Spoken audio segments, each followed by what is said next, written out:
没有谁的生活是完美的，人总是下意识选择更好走的那条路，有点遗憾很正常。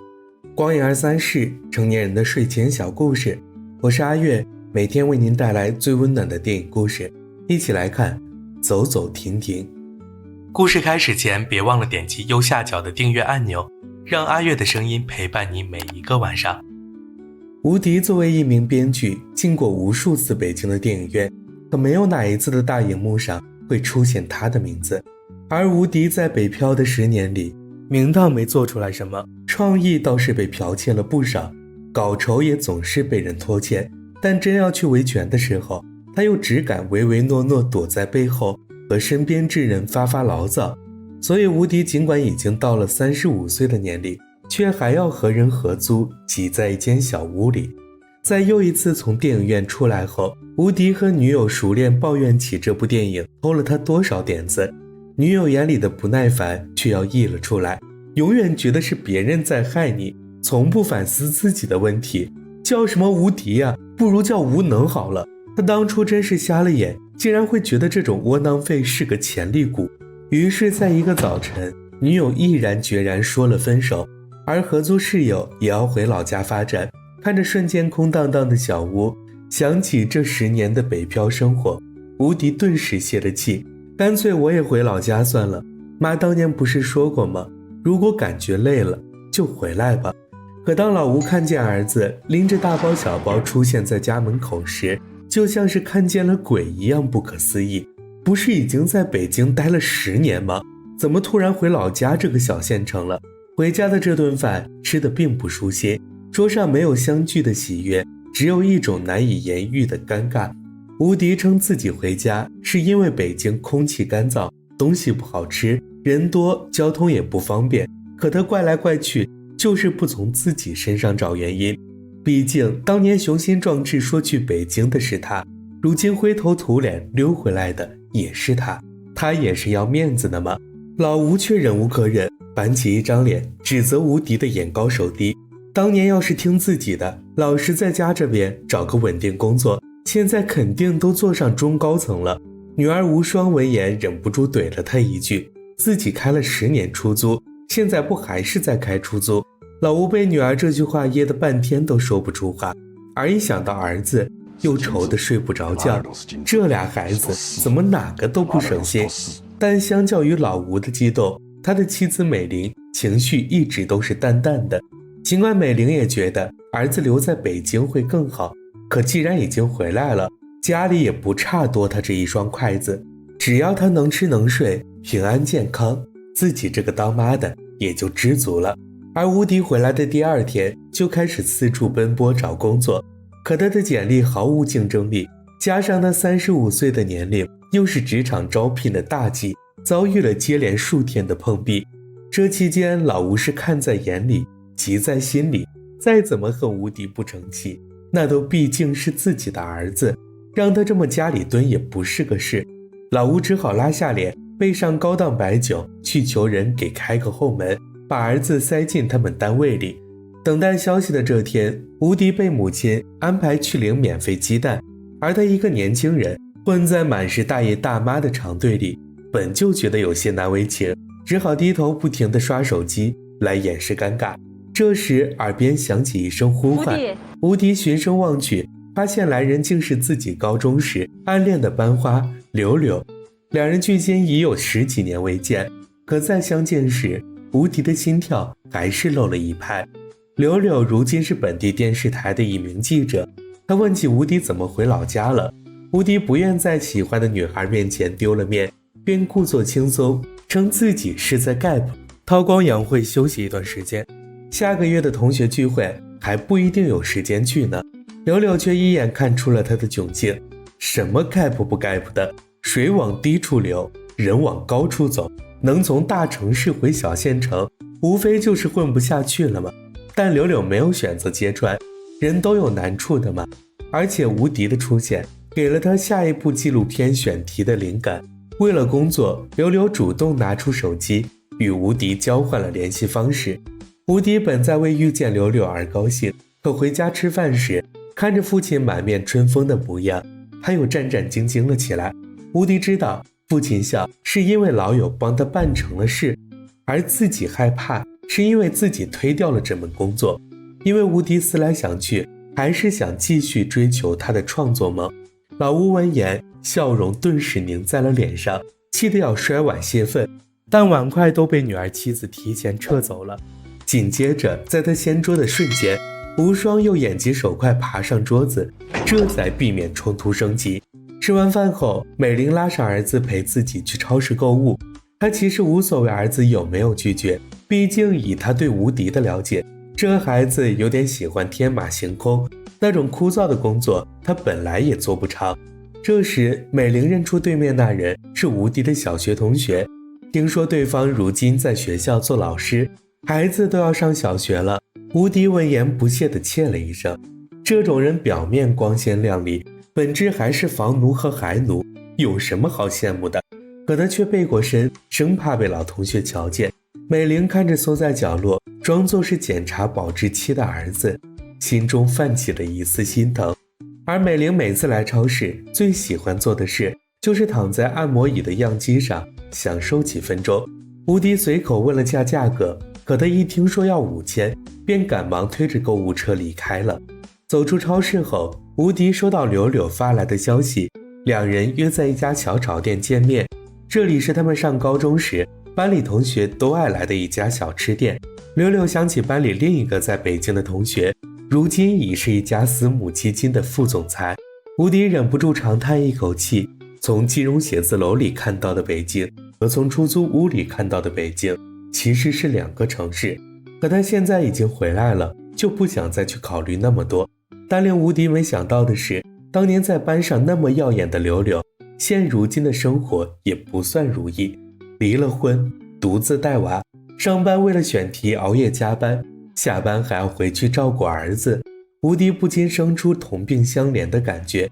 柳柳便趁势提出酝酿已久的计划，他想以吴迪为主人公，拍摄一部纪录片，探讨那些去往一线城市的年轻人为什么会选择返乡。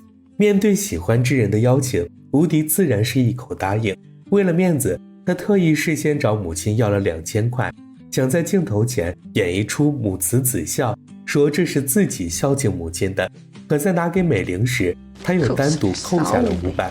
随后吴迪翻出几十年前小学拿过的奖杯，想要装点门面，随后又大谈起黑格尔、尼采，将自己的狼狈回家包装成大器晚成，和奖杯底座的手抄报大师字样，实在是令人啼笑皆非。柳柳认为吴迪的表现不够真实，随后便开始了跟踪式的拍摄，从他起床拍到出门买菜，从他父母采访到过去的老同学。吴迪那些窘迫的事情让大家透了个遍，于是一个少时平庸、中年失意的男人形象就这样被勾勒了出来。而柳柳采访美玲时，问他儿子都快40岁了，不担心他的个人问题吗？美玲却不紧不慢织着毛衣，有什么好担心的？男人嘛，40岁以后才算成熟，慢慢来呗。他拿出吴迪小时候的照片，看着照片上胖嘟嘟的儿子，笑成了一朵花。这时柳柳看见了美玲过去的照片，这才得知美玲年轻时曾是艺术团的一员。当年艺术团解散后，她本有机会去北京舞蹈学院进修，可她觉得那条路不好走，竞争太过激烈，就选择了放弃。柳柳好奇她如今是否会感到后悔，美玲也只是摇了摇头。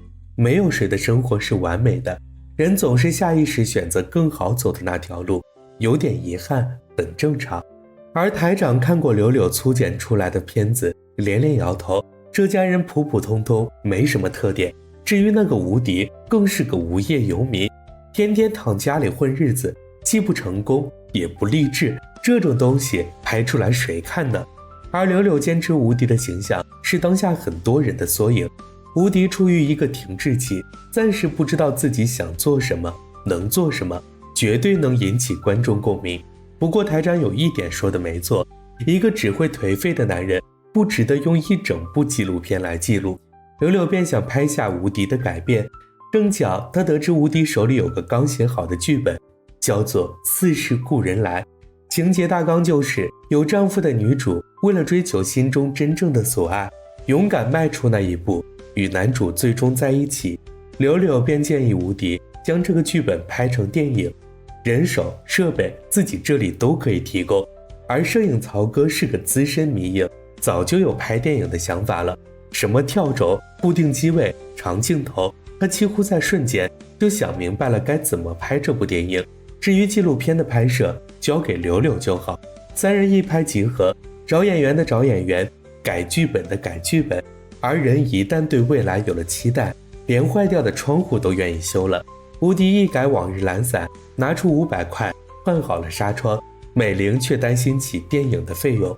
吴迪便安慰她，取景地就在家里，主角也只有一男一女2个人，花不了什么钱。这期间老吴就坐在一旁低声骂了几句，可别的也没再多说什么了。但吴迪再怎么精简开支，也还是需要一笔启动资金。就在他为钱发愁时，母亲一脸神秘出现在了他面前。美玲悄悄指出丈夫私房钱的位置，暗示吴迪拿去救急。然而就在一切妥当准备时，原先定好的2名演员却因临时接到新戏，直接放了柳柳的鸽子。事出突然，摄影曹哥都准备直接收摊回家了。吴迪却想起小时候母亲常带自己去的一家剧院，里面有个男演员叫李远，听说演技还不错，母亲也很喜欢他，不如联系他来试试。至于女主角，母亲来担任就行，毕竟她在年轻时可是艺术团的当家花旦。而这年代看话剧的人已经不多了，李远早就没以前那么受欢迎，如今能有人找上来拍电影，自然乐得答应。可他不知道，这是个小到不能再小的剧组，眼前这漏满油污的灶台，不是什么布景，就是导演天天生活的家。而吴迪在拍摄过程中也渐入佳境，给2位演员说戏时特别有导演范儿。柳柳忍不住举起摄像机记录下他的改变。为了这部电影，全家人都被调动起来，儿子是导演，妈妈是演员，女儿是录音师，老吴却全程板着一张脸，在一旁保持着沉默。而他只有看见妻子与男演员过分亲密时，脸上才会出现几分怒意。可即便如此，为了不影响儿子的拍摄进度，老吴还是在厕所里躲到深夜，直到他能确认拍摄结束，才扶着酸痛的腰走出来，警告吴迪明天另找地方去拍摄，因为他要邀请好友来家中排练电吹管。可等到第2天家里的地方终于空了出来时，老吴却吹得心不在焉。他满脑子都是儿子的电影，担忧妻子会和男主离远走得太近，根本静不下心去练习电吹管。2名好友为此抱怨连连。与此同时，另一边吴迪的剧组也状况频出，没有许可证，公园管理员不允许他们拍这里的外景，几人只好回天台准备拍下一幕戏。可男主李远随手扔掉的烟头又点燃了旁边晾晒的被子，一番鸡飞狗跳后，吴迪才结束了今天的拍摄。而老吴的忍耐也濒临了极限，他质问儿子为什么要把家里的这桩丑事拿出来拍，还偏偏让美玲来演女主。这种讲一个老太婆出轨的戏，究竟谁愿意看啊？吴迪像是得知了什么秘辛，瞬间呆愣在了原地。他可从不知母亲还有这样的过去。而美玲面对儿子的询问，承认的也很痛快。年轻时自己确实与艺术团的音响师有过一段不该有的感情，但别以为老吴就是什么好好先生了，他与推拿的熊医生过去也不清不楚呢，只是美玲从没挑明过这些事。毕竟生活有点小秘密，日子才能过得下去，何况自己与老吴才是相伴几十年的夫妻，年轻时磕磕绊绊，老来可还要倚仗彼此，相互搀扶走下去呢。父母的选择与吴迪笔下的人物经历完全背道而驰。他电影里的女主是一个为了爱与自由能够不顾一切抛弃家庭的人，但父母为了生活选择回归家庭。吴迪开始思索爱情这件事，人究竟是该选择一种习惯，还是精神上的契合呢？而柳柳还是第一次见吴迪对一件事这么伤心，主动询问他有没有什么是自己能帮上忙的。吴迪为了打磨人物台词，便与柳柳开始了对戏。可过近的距离、狭小的房间以及嘴里那些暧昧不清的台词，恍惚间使得吴迪快要分不清眼前的柳柳究竟是在念台词，还是在借此诉说心意。随后的日子里，就是吴迪在这边指导拍戏，柳柳便在那边拍他如何拍戏。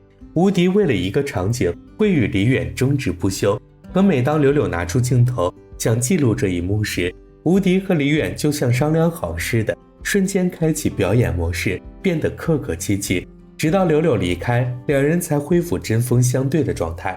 直到他们拍摄一场户外的戏份时，大风吹走了李远的假发，也顺带揭开了众人刻意维持的面具。李远在柳柳镜头下捂住光秃的脑门，满脸都是尴尬，而美玲则在一旁笑得肆意又开心。休息时，美玲望着眼前的河滩，忍不住和儿子感叹，这么美的地方，要不是因为拍戏，她这辈子恐怕都不会踏足此地。其实有时候啊，人就是差这一步，走出来景色就开阔了，走出来天地就广袤了，走出来一切就都不一样了。但剧本需要逻辑，生活可不跟你讲道理。就在吴迪以为所有事都在朝好的方向发展时，母亲突然晕倒，紧接着她就去世了。从某种角度来说，美玲葬礼办得颇为热闹，街坊邻居齐刷刷挤过来，安慰老吴别伤心，振作起来。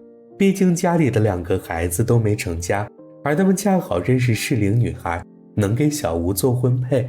可老吴依旧是沉默的，他不言又不语，呆呆坐在一旁，而陪着他一起发呆的是吴迪。吴迪没有哭，他只觉大脑像是被一层雾笼罩，让他反应不过来如今的变故。明明昨天还在河滩边大笑的母亲，今天怎么会突然就走了呢？与此同时，柳柳正在电视台里接受台长的批评。台长认为吴迪母亲突然去世这一段是纪录片最可遇不可求的一幕，柳柳怎么还专门把镜头撇了过去不拍呢？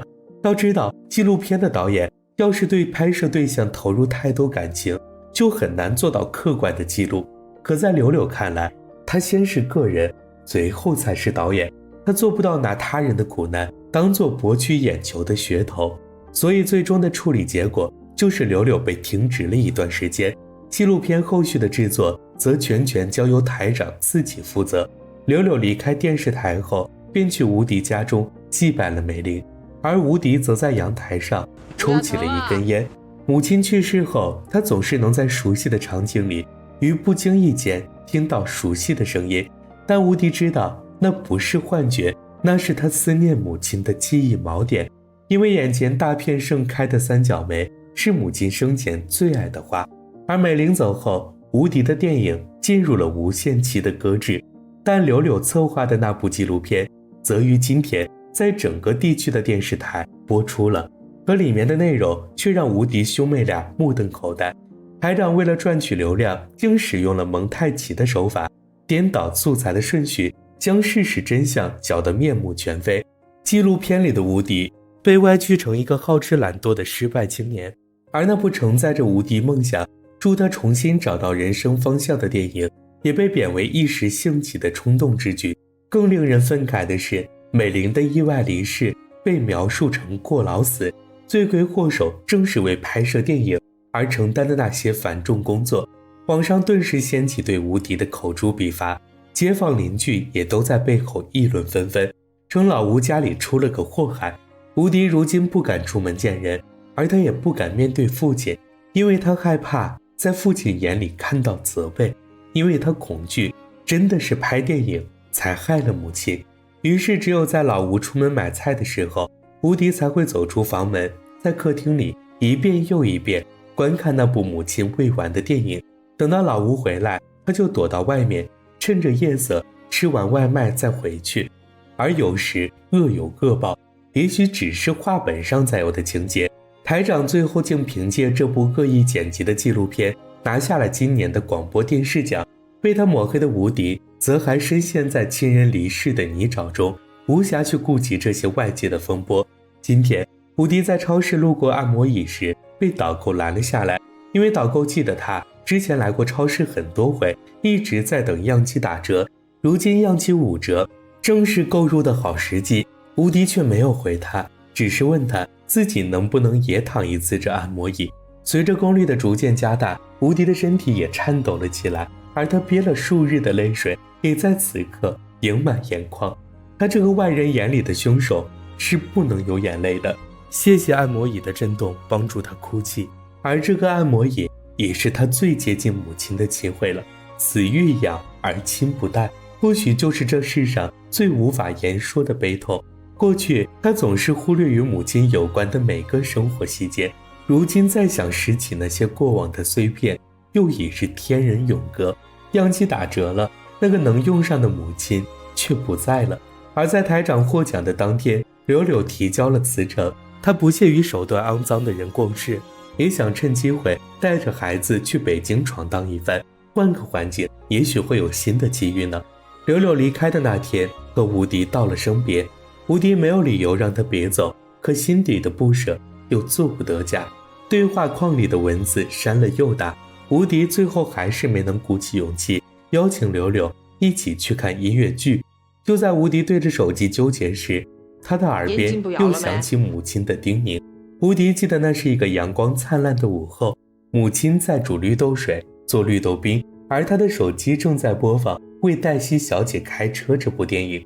美玲说她也想和里面的女主演那样，人到了高龄还能拿个表演奖。吴迪便意识到母亲也许还在为年轻时的选择而后悔，毕竟她曾经美丽过，绽放过，却因各种原因停了下来。后来又在自己创作的这部电影里寻回了往日的荣光。母亲肯定是想做出一番成绩的，可美玲却在这时开口打断了吴迪。难道获得别人的认可，获得所谓的成就算成功吗？美玲谈起过去的一个邻居，就是最普通的模样，一辈子都没有过什么成就，以教父亲孩子弹钢琴为生。他这辈子看起来好像就不是很成功，但我们都很怀念这个人。所以混得好混得差都是别人嘴里的东西，你自己清楚你是什么人就行了。美玲一直都不希望孩子们背负太多的压力，健健康康做个好人就足够了。母亲的笑容还历历在目，可吴迪如今能够触摸到的回忆却只有冰箱里这只最后剩下的绿豆冰。而他想起来母亲的劝告，便也没再继续沉沦。毕竟不管前方是好是坏，生活总要继续下去。所以这一次吴迪没再躲出去点外卖，而是主动下厨做了碗鸡蛋汤面和父亲一起吃。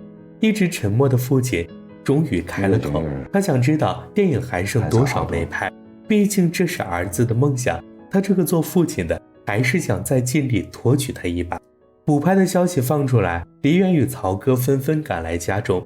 镜头里，老吴戴上了假发，穿上了裙子，动作娴熟，做起了绿豆冰，那模样竟与美玲如出一辙。老吴在这几十年里就是看着这个背影过来的，没有比他更熟悉这个背影的人了，而爱你的人也许就是你生命的延续。恍惚间，吴迪仿佛又看到了母亲的音容笑貌，熟悉的场景好似时光倒流。母亲的离世不是痛哭流涕，是蔓延到生活每一个角落的潮湿。吴迪本以为他会在这潮湿中发霉腐烂，可如今在这昏暗的厨房里，望着父亲脸上的皱纹，在逆光下是那么的清晰，有些丑，却叫人鼻头一酸。吴迪便知道他的世界有那么一瞬间放晴了。3年后，吴迪与妹妹去为爸妈扫墓，他们一路说说笑笑，似乎都已从悲痛中走了出来。毕竟人不可能一直停滞不前。而今无双说他要去深圳发展，但他还没忘哥哥的那部电影，便帮哥哥顺手投了个电影节。吴迪也就随他去了，反正自己的那部电影拍得比较草率，他当初会执意拍完，一是为了母亲，二也是满足心中的那个念想，并不对获奖抱什么希望。如今的吴迪没再从事创作，他成为了一名出租车司机，每天在城市的道路中穿梭。可今天恰逢堵车，吴迪怎么都没想到他会遇见柳柳。柳柳看起来气色好了许多，他坐在一辆高档汽车里，和身边的男人说说笑笑。可柳柳不是说他去北京了吗？是当年的一个谎言。还是混不下去，又回到了家乡。吴迪无从得知，此刻他的出租车与柳柳的车交替停下，走走停停，而两人既没有对视，也没有摇上车窗，因为对视是尴尬的，窗户是透明的。吴迪知道，他当年没有送出去的音乐票，再也不会有机会送出去了。错过的人，错过的事，重来不了。生活不是戏剧，生活就是那样，没有那么好，也没有那么糟糕，酸甜苦辣咸，习惯了就好。所以最后她主动停了下来，让柳柳的丈夫开车加塞了进来，互不打扰，就此别过，是吴迪给出的最终答案。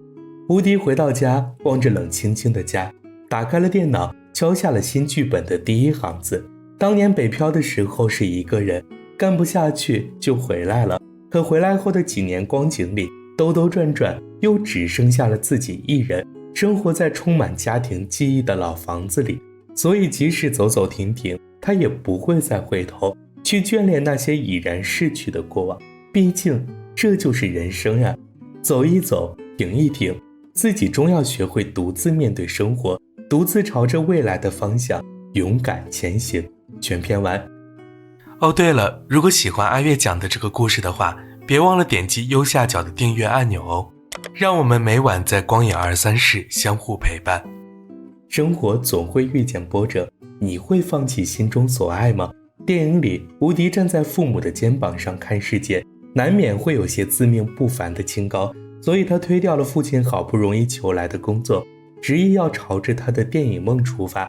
可他又看起来没什么真正的动力，整日懒懒散散的，有人问起来就说是别人的错，自己是被害成这个样子的。所以这也是电影里老吴对待吴迪总是没好气的原因。